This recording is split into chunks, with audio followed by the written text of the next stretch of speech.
आज के case studies के इस लेक्चर में बात होगी, अगर आपके ऊपर झूठे केसेस हैं तो आप इन दो बातों को ध्यान में रखकर और इन सभी केसेस को जीत सकते हैं, अपनी जीत सुनिश्चित कर सकते हैं। सिर्फ दो बातों को आपको ध्यान रखना है, दो बातों पर आपको कोर्ट के अंदर फोकस करना है।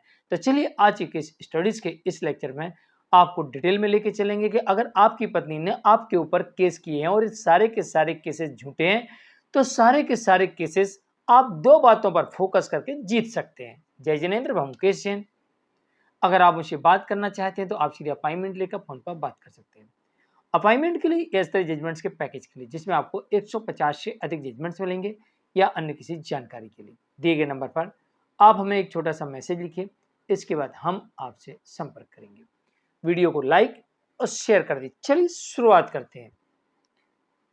नंबर 1, पत्नी को सबसे ज्यादा प्यार अपने प्रेमी से होता है।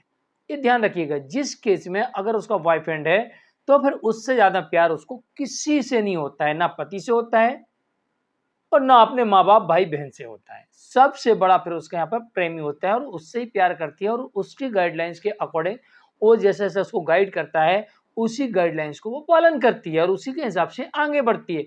बाकी उसे कुछ नहीं दिखता, सिर्फ बॉयफ्रेंड दिखता है। अगर आपके केस में आपका बॉयफ्रेंड है तो आप इस पर फोकस करिए और इसका नाम, पता और मोबाइल नंबर कलेक्ट करिए और इसमें इस पत्नी के साथ साथ इस बॉयफ्रेंड को भी आप पार्टी बनाइए। अगर आप बॉयफ्रेंड को पार्टी बनाते हैं तो पूरी तरह से उम्मीद मान के चल सकते हैं कि बॉयफ्रेंड की वजह से आपकी पत्नी आपके साथ सेटलमेंट करके बाहर निकलने का प्रयास करेगी। और अगर आप उसको पार्टी नहीं बनाओगे तो वो बॉयफ्रेंड आपकी पत्नी से ऐसे ऐसे षड्यंत्र करवाएगा कि आपको कोर्ट के अंदर परेशान करके रख देगा, क्योंकि पत्नी को डबल पावर मिलेगा। एक तो खुद का पावर है, दूसरा उसको बॉयफ्रेंड का पावर मिलेगा।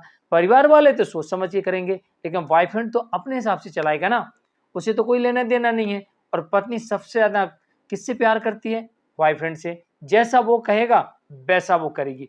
उसे ना परिवार वालों से मतलब है ना ससुराल वालों से मतलब है, उसे तो सिर्फ और सिर्फ बॉयफ्रेंड से मतलब है। इसलिए जिस केस में आपका आपकी पत्नी का बॉयफ्रेंड है और उसने झूठे केस किए हैं, पूरा फोकस आप उस पर ले जाइए और उसे अपने केस में पार्टी बनाइए। और साथ ही दूसरा पत्नी को प्यार होता है सबसे ज्यादा पैसे से। वो चाहती पैसा भी मिल जाए। एक तो वो आपके ऊपर झूठा केस करे, ऊपर उसे बॉयफ्रेंड के साथ रहना है, ऊपर से आपको बुरा बना रही है, ऊपर से आपका पैसा भी लेना चाहती है। तो अपने पैसे को सहेज कर रखें और क्या क्या आपको कोशिश करना है, क्या क्या करना है जिसकी वजह से पत्नी को ना मेंटेनेंस मिले, ना एलुमनी मिले, ना कंपल्सेशन मिले, ना लिटिगेशन चार्ज मिले और ऊपर से पत्नी के अपना पैसा कोर्ट केस में खर्च हो। अगर ऐसा आपने करने में असफल हुए, क्योंकि कानून भी ये कहता है कि जिस केस में पत्नी आपकी अडल्ट्री में है या झूठे केस कर रही है उसमें कुछ नहीं देना है आपको। बस आप प्रयास करिए कि आपकी पत्नी को कुछ ना मिले। अगर वो अडल्ट्री में तो अडल्ट्री साबित कर दीजिए। अगर अगर उसने झूठे केसेस किए हैं तो कोर्ट में उसके झूठे केसेस का पर्दाफाश कर दीजिए।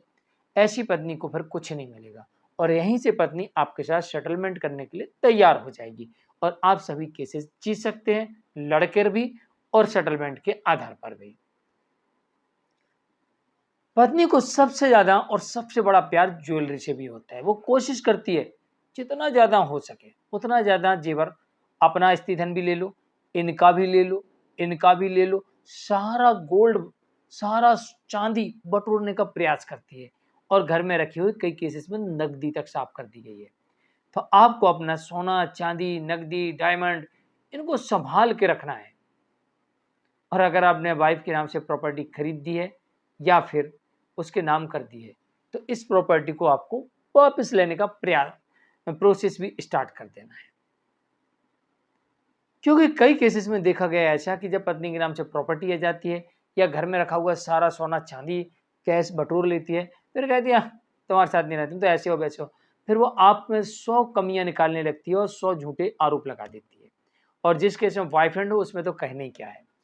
तो आप इन पर फोकस करें और अपना सोना, चांदी, डायमंड, कीमती सामान, रुपया, पैसा, प्रॉपर्टी इनको सहेज कर रखें, संभाल कर रखें। नंबर 2, अब पत्नी आपके ऊपर झूठा केस करेगी तो स्वाभाविक है कि झूठे सबूत भी देगी, झूठा एफिडेविट भी देगी। और जैसे ही आपकी पत्नी आपके विरुद्ध झूठे सबूत दे, झूठा एफिडेविट दे, झूठे पेपर्स लगाए, बस तत्काल आप इसके विरुद्ध BNSS की धारा 379, शयपठित धारा 215 और BNS की धारा 227 से लेके 247 तक जो इसमें लगती हैं आप वो प्रयोग कर लीजिए। और यहाँ पर पत्नी के विरुद्ध जो उसने झूठे गवाह लेके आए उनके विरुद्ध आप एक केस फाइल कर दीजिए, एक क्रिमिनल केस फाइल कर दीजिए। आपराधिक मामला दर्ज हो जाएगा और जैसे ही आपराधिक मामला दर्ज होगा वैसे ही पत्नी के यहाँ पर तोते उड़ जाएंगे। अब या तो आप केस जीत जाएंगे या फिर वो सेटलमेंट करने के लिए तैयार हो जाएगी। और अगर केस के दौरान आपके साथ मारपीट की जाती है, आपको डराया जाता है, आपको धमकाया जाता है, आपके सामने ये प्रस्ताव रखा जाता है आप हमको इतना पैसा दे दो तो हम अपने केस वापस ले लेंगे, वरना तुम सबको जेल में सड़ाएंगे, कहीं का नहीं छोड़ेंगे, बर्बाद कर देंगे, हमारे पास तुम्हारे वीडियो हैं, ये हैं, वो हम वायरल कर देंगे। तमाम प्रकार से आपको डराया धमकाया जाता है ना। एक प्रकार से एक्सटॉर्शन मनी की डिमांड की जाती है।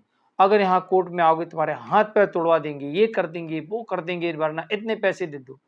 तो एक प्रकार की धमकी और एक्सटॉर्शन मनी है। अगर ऐसा करते हुए पाई जाती है, चाहे पत्नी करे, चाहे उसके परिवार के लोग करें, चाहे उसके बॉयफ्रेंड करे, चाहे उसके रिश्तेदार करें, जो कोई भी करे, उसके विरुद्ध तत्काल आपराधिक मामला दर्ज करवा दीजिए। कई बार ऐसा भी देखा जाता है कि केस के दौरान पत्नी या उसके परिवार के लोग या पत्नी और उसके परिवार के लोग, दोस्त, रिश्तेदार, बॉयफ्रेंड, ये सब इकट्ठा हुजूम बन के आते हैं और क्या बहाने से आते हैं, मेरे घर में सामान रखा है वो चाहिए हमको, या फिर घर मेरा है मैं इसमें रहूंगी, मेरा घर है। और आपके ऊपर तमाम केस कर चुके होते हैं, तमाम आपके ऊपर आरोप लगा चुके होते हैं। मतलब कुल मिला के अपनी उपस्थिति इस तरीके से दिखाना कि देखो हम कितने पावरफुल हैं, हम क्या कर सकते हैं। आपके मन में डर पैदा करना, आपको डराना, धमकाना, उलझाना, विताड़ित करना या फिर अपनी ताकत दिखाना कि देखो हम क्या कर सकते हैं, ताकि उस डर के कारण आप उनके क्षेत्र में केस लड़ने ना जा सके। एक मामले में ऐसी मुझे देखने को मिला जहां पर पत्नी के परिवार के लोग ये कहते हैं कि जहां से हम निकलते हैं लोग रास्ता छोड़ देते हैं, तू आके दिखा दम है तो। मैंने कहा यार ताकत वाली पार्टी है तो देखना पड़ेगा कितनी ताकत है भाई, कितने बड़े गुंडे हैं जो कहते हैं कि यहाँ आके दिखा कोर्ट में, जहां से हम निकलते हैं लोग रास्ता छोड़ देते हैं। भाई कोई भी व्यक्ति अगर ये बोले कि तू कोर्ट में आके दिखा, तुझमें हिम्मत है, दम है तो आके दिखा, वरना हम जहां से निकलते लोग रास्ता छोड़ देते हैं। यहां तक कि वहां के बड़े बड़े मंत्री, मिनिस्टर और हाँ और वहाँ के पुलिस वाले, मजिस्ट्रेट हमारे सामने खड़े हो जाते हैं। तो मैंने कहा यार ये तो देखना पड़ेगा, इतनी बड़ी पार्टी है तो मैंने देखना पड़ेगा भाई इनके सामने मजिस्ट्रेट खड़े होते कि नहीं होते। मेरे को जाना पड़ा उस केस में, वहाँ देखा तो मजिस्ट्रेट तो अपनी कुर्सी पे बैठे, पुलिस वाले भी अपनी कुर्सी पे बैठे, ये खड़े हाथ बांध के। मैंने क्यों भाई, तुम तो बोल रहे थे हमको देख के लोग खड़े हो जाते हैं, पूछूंगा साहब से। नहीं नहीं नहीं नहीं कुछ नहीं बोल रहे हैं, बाहर बात करेंगे। मैंने कहा अच्छा, मैंने कहा तुम्हारा पावर भी देख लिया हमने और हम केस भी लड़ेंगे और हमको रोक के दिखाना वो भी हम देख लेंगे।